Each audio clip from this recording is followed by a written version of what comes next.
Let's create a validation rule that ensures that our entry is 9 digits long. That is, it's a number that's 9 digits, no more, no less, and also ensure that they don't have a character accidentally typed in at the beginning or the end or something else. We're going to use a function here called isNumber, and I'd like to test that out right now to show you how this works. I'm just going to go ahead and type in next to these values in this column. I'm going to type in isNumber. Now isNumber returns a true or false setting, meaning if it finds just a number, it will be true. If it finds anything else but a number, it will be false. So I'm going to come out here and click this number next to this guy and press enter, and sure enough, that's a number. If I come out here and fill the rest of the way, it's false. This is not a number, and this is not another number, even though it has a number inside of it.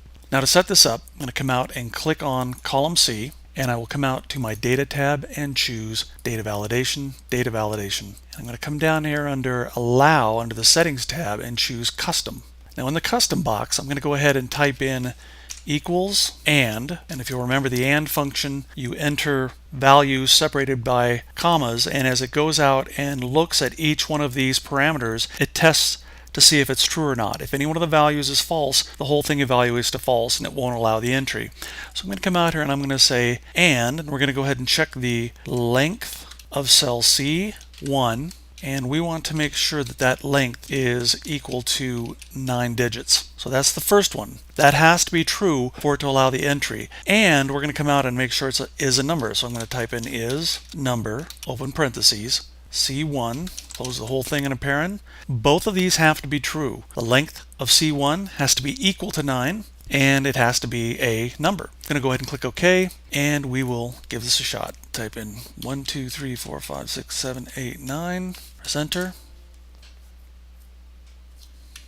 I'll type in 1, 2, 3, 4, 5, 6, 7, 8, 9.